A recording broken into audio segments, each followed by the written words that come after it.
She is the niece of President Donald Trump. She's the author of the new book called Too Much and Never Enough: How My Family Created the World's Most Dangerous Man. Ms. Trump, thank you so much for being here. We have been through the wars together, technically, in terms of trying to get this interview on the air. Thank you so much for sticking with us, and thank you for being here. It's an honor, Rachel. I really appreciate your having me. First, let me ask you, in terms of the introduction that I did there and the way that I set this up, if I'm looking at any of that the wrong way, or if I've been misconstruing anything that you were trying to do in terms of the way that you approached the book. I want to make sure that I'm explaining these things in terms that you're comfortable with.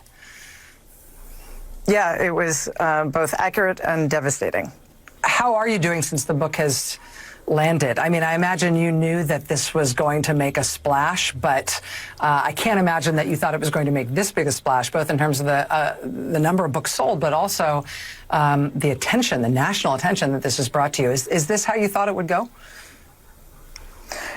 Not even close. It's been extraordinarily gratifying, I have to say. It's been a long time coming, and it hasn't always been an easy road, so I'm really happy, way beyond my expectations. Have you heard from anybody in your family or in the White House or the Trump Organization or anybody since the book came out, or since people knew what was in the book, or has it just been basically the legal fight to try to stop you from publishing, and other than that, you've been on your own? Yeah, it's just been the legal fight, and I think that's fine with me. That's appropriate. I found myself thinking in speed reading the book the first day that I got it, and then rereading it when I found out I was going to get a chance to talk to you. I found myself thinking about your acute cognizance of whether it's a useful thing for you to do this. You obviously on election night were despondent that your uncle had won the presidency, and we learned through the book about the deep, dark sort of secrets of your family in terms of why you feel like he is so inappropriate, so unsuited for the job. But you also seem to be sort of resigned to the idea that nothing you say might change anybody's view about him, that you didn't release the book before the 2016 election because you didn't think it would make a difference or change anybody's mind. How did your state of mind about that question change between 2016 and now, that you felt like it was worth taking it on now, it was worth putting yourself out there? Yeah, that's a great question. There's been quite an evolution, and I think we need to start with the fact that the concept of learned helplessness is something that runs very deep in my family, and I think there are examples in the book that point to that. So in 2016, literally all I would have had was my own experience and my own voice. And there was no reason for me to believe that either one of those would have mattered. I thought about it, but first of all, in the context of all the other things that were going on that Donald was getting away with, from his attacks on a Gold Star family, the Khans, and Serge Kovaleski, a reporter at the New York Times, and of course, culminating in the Access Hollywood tape. I just didn't think anybody would take me seriously.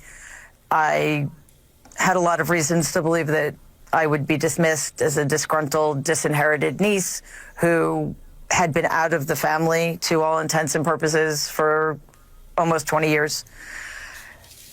And part of it, too, was thinking that Donald was the problem, right? And, of course, after the inauguration, he would be surrounded by more competent people who understood how government worked, and they would protect him and us from his worst impulses. Clearly, I was wrong to make that assumption. So it wasn't just the speed with which he started upending norms, which he had started doing during the campaign. It was the number of people who lined up to help him in that endeavor, which has only grown longer and more egregious as time's gone on.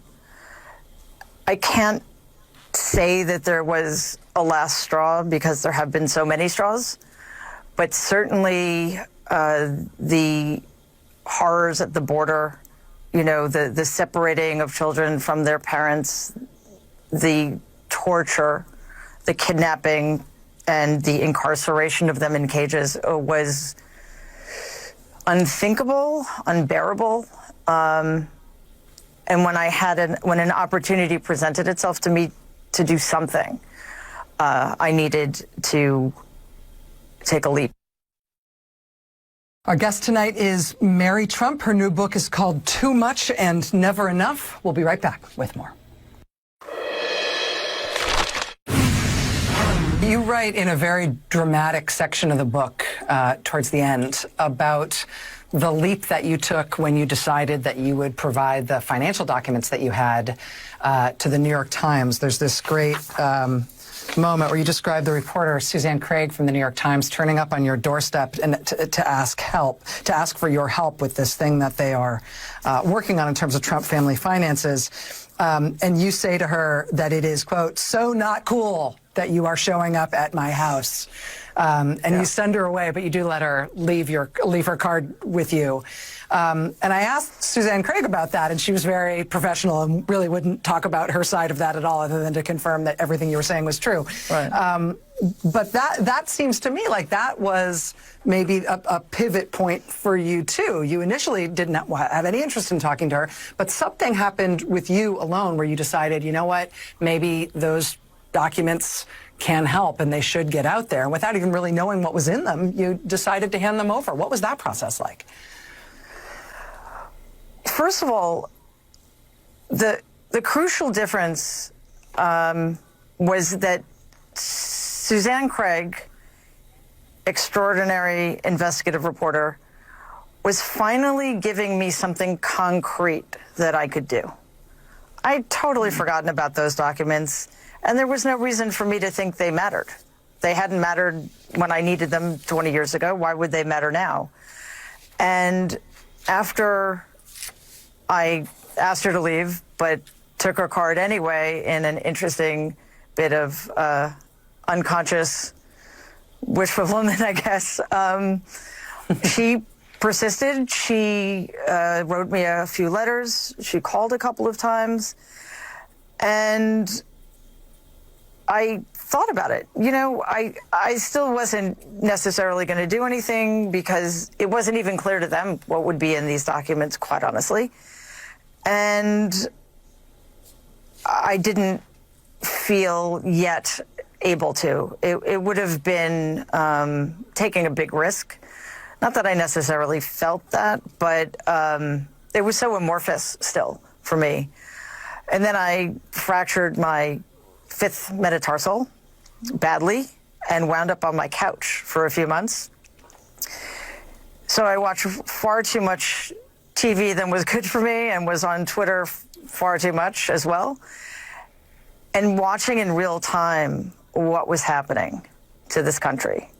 The destruction of institutional norms, the perversion of our institutions that were designed to protect us, the failure of the other branches of government was really weighing on me.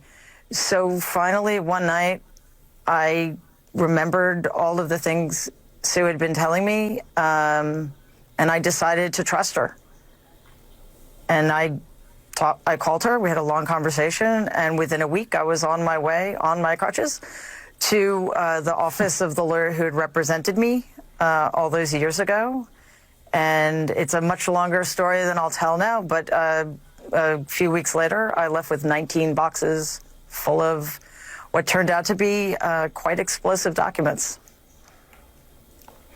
And they were explosive in ways that you didn't necessarily understand when you decided to hand them over. I mean, part of the Times reporting and part of the reason their piece was like 14,000 words and it went on to win the Pulitzer Prize is that they were able to tease out from essentially anodyne-looking records this incredible story of alleged fraud and criminal tax evasion. And again, there are some trailing ends of that right now in terms of the president's potential legal liability. But by the time the Times story came out, did you know what they had? Did you know that sort of the explosiveness of the alleged misdeeds that they were going to uncover thanks to what you gave them? I had no idea. It was extraordinary. I mean, the brilliance of that reporting, the analyses they did, and the story cannot be overstated. They were anodyne documents, but they were also incredibly complex. And the financial devices that my family used to cover up certain things they were doing were not easily decipherable. So I was utterly blown away, as you know, just objectively by the story, but also personally, to find out just exactly what had happened in the family that I didn't understand at the time. And also considering it wasn't just, you know, people in my family did these things that they shouldn't have done, but that these were my aunts and uncles who also happened to be my trustees. And clearly I didn't benefit from the role that they were supposed to play in protecting my financial interests when I was younger. The consequences of that reporting and of what was uncovered thanks to those documents that you had access to and handed over and that those reporters analyzed, still, I'm not sure we totally understand what the ultimate implication of that is going to be. Obviously, there's statute of limitations questions for a lot of that alleged behavior in terms of whether or not it could ever be criminally charged. But it does seem to have cost your aunt, Mary Ann Trump Berry, her lifetime job on the federal bench. She resigned ahead of an ethics inquiry that would have looked into her role in those financial schemes. It also is potentially linked to both the congressional investigation and the New York prosecutors' subpoenas that have now been greenlit by the Supreme Court in terms of the president's finances and Trump Organization finances being handed over. Going through what you've been through, learning what you've learned, knowing what your family has done, do you have any expectations in terms of what prosecutors or congressional investigators might find if they got complete access, the kinds of access that they want to the financial records that your uncle's trying to keep hidden? I have no particular insight into that. Nobody's spoken to me about it. Essentially, my role ended when I handed over the 40,000 pages of documents. But if the Times story is anything to go by, I think there's a lot more to uncover. And there will clearly, now that the Supreme Court made, in my opinion, the correct ruling, there will be many more documents to come. Let me ask you, Mary, about something that you said in an interview with the Washington Post this week. You talked with Ashley Parker at the Washington Post, and you said she's quoted you saying there was knee-jerk anti-Semitism, knee-jerk racism in your family. The Post quotes you as saying, growing up, it was sort of normal to hear them use the N-word or use anti-Semitic expressions. I just wanted you to expand on that. Do you mean just generally within the family that was an accepted thing, or do you mean specifically you heard your Uncle Donald use that kind of language? Just generally, with the older generations, as if it were perfectly commonplace and ordinary to say such things. I had the benefit of living in Jamaica, not Jamaica Estates, and going to school in Forest Hills. So I didn't share their ideas about race and Judaism at all. But when you grow up with that being perfectly normal, then you don't really think twice about it. I have to press you on it a little bit. Just to ask if the president, if your uncle was an exception to that in your family, or if you ever heard him express either used anti-Semitic slurs or the N-word or other racist slurs or other sentiments like that. Or do you mean this was an ambient thing in your family, but you can't say that you ever heard it from him, or did you hear it from him too? Oh, yeah, of course I did. And I don't think that should surprise anybody, given how virulently racist he is today. Have you heard the president use the N-word? Yeah. Weirdest thing in the book, which other reviewers and people who have read it and talked about it have not singled out. But this strikes me as so weird. I've literally woke up in the night thinking about it. I'm sorry.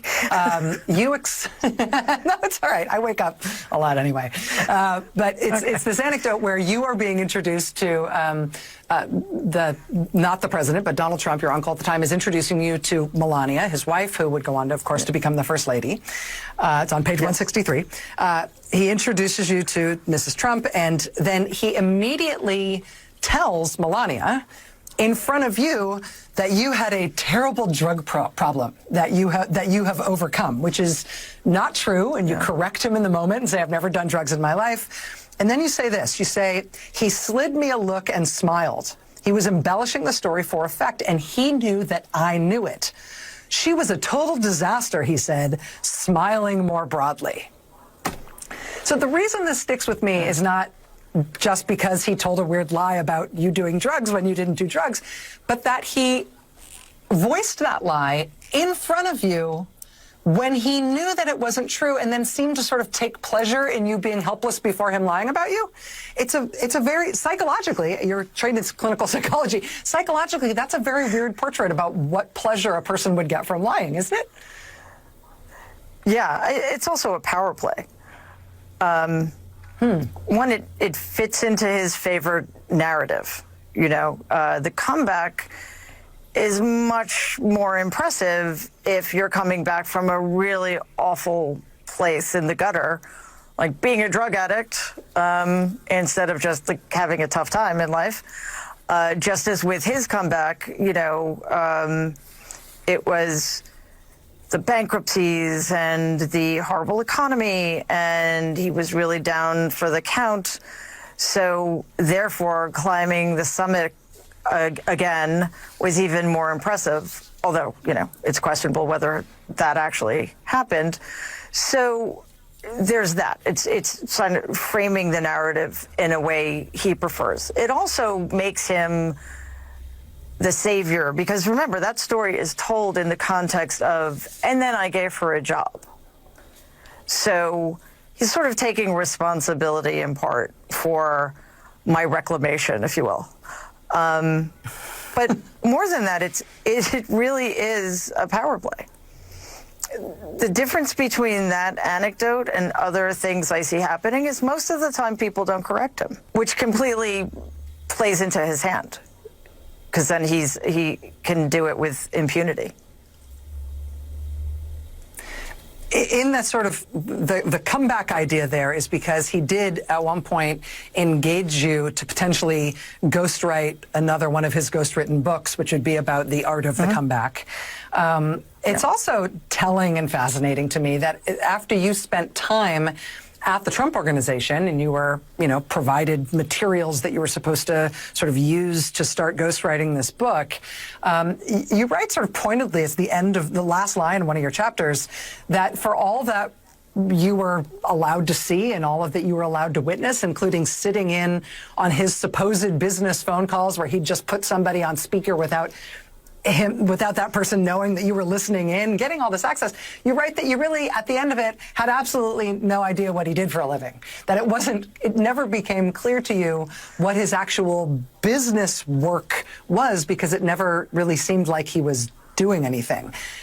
That's fascinating to me, because a lot of people who have taken a look at his finances and his business, supposed business background have also come up empty, but they've been looking from a distance. You were looking from up close and just felt like there was no actual real business work ever done by him.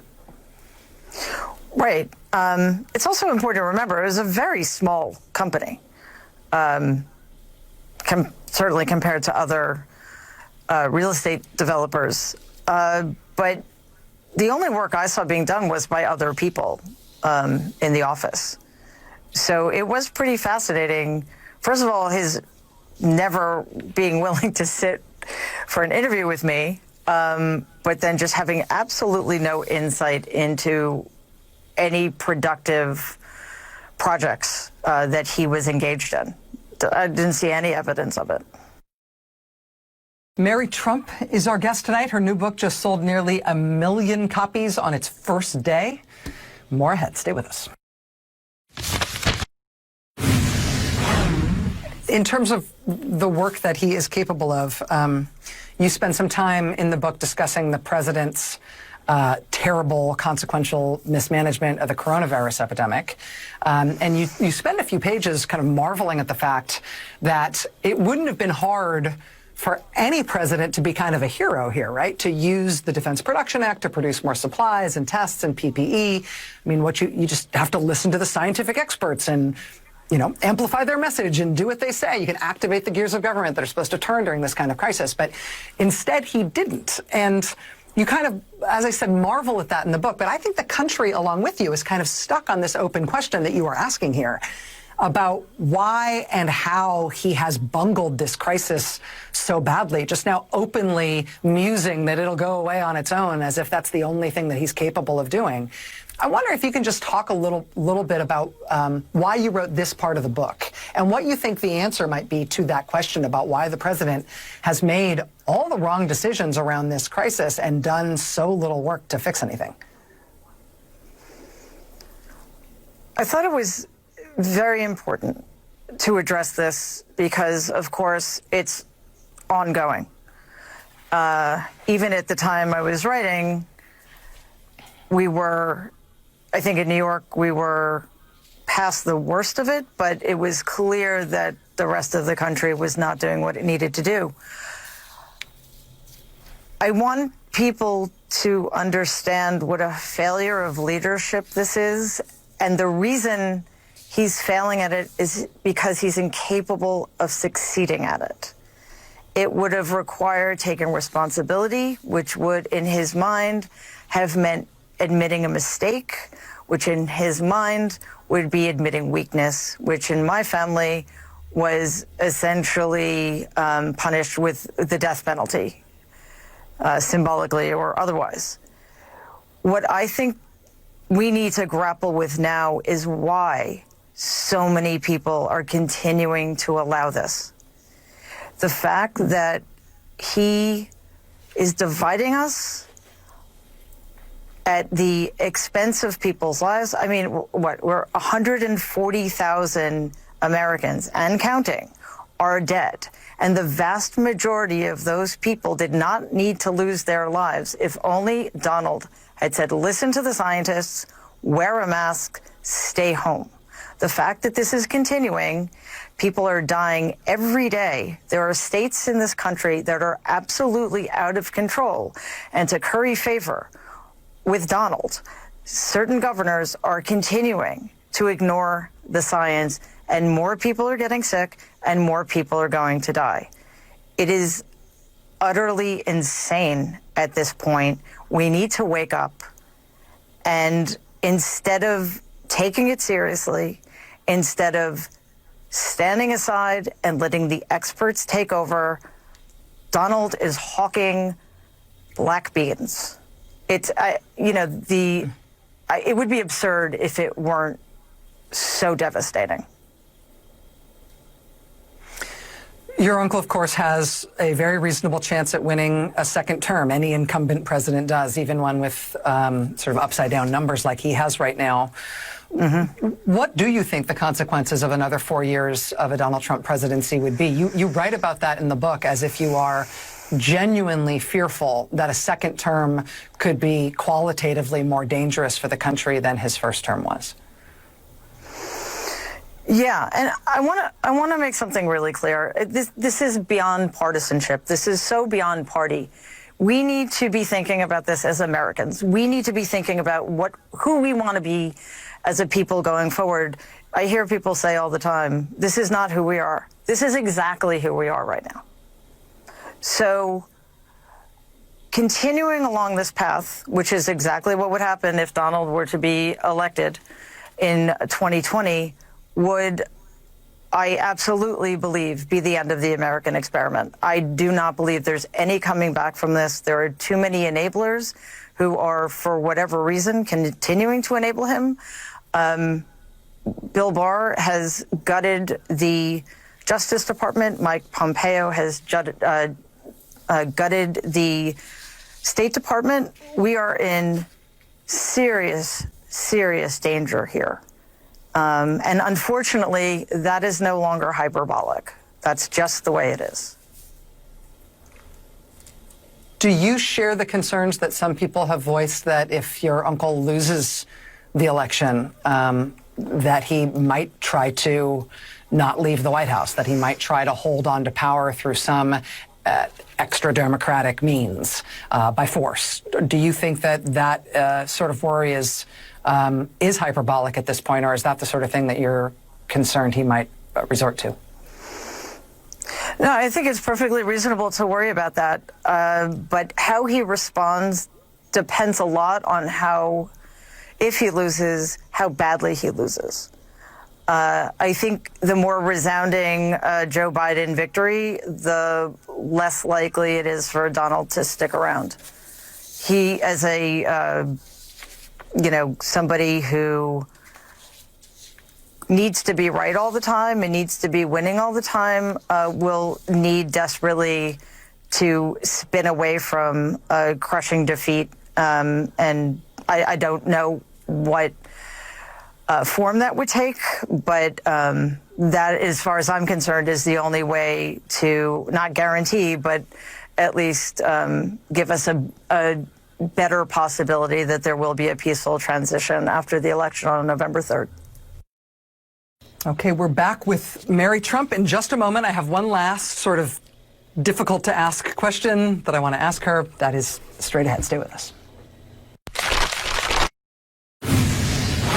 Mary, I have just one last question for you. And again, I want to thank you for spending this much time here and talking with us. And I just have to ask, given what you're saying about your uncle and what degree you think he'd be willing to go to in order to get what he wants, and what you've done in terms of handing over documents to reporters and what you've said in the book and what you've laid out here, I just have to I find myself worrying about you and wondering if you are scared, if you feel like you have put yourself in personal danger by doing what you've done and talking the way that you have and saying the things that you said that the president obviously doesn't want out there in the world. It's different than some critic who has no relation to him criticizing him in harsh terms. What you're doing is something that is different and comes from him, from a place that's very close to him.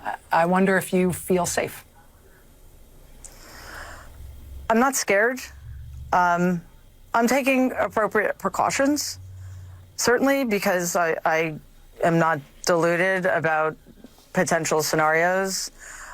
He is in a position of great power. I know my family to be quite vindictive, and Donald has a rather passionate following. But all of that aside, I needed to do this. I felt it was my responsibility. I felt it was my obligation. And whatever the consequences are, I'm prepared to deal with them as best I can. Mary L. Trump, the book is called Too Much and Never Enough, How My Family Created the World's Most Dangerous Man. It is breaking records in terms of books sold on its first day, and it is changing the world as we speak. Mary Trump, thank you so much for writing the book, but also especially for being here to help us understand it. Come back anytime you want to. I'd love to have you back. Thank you.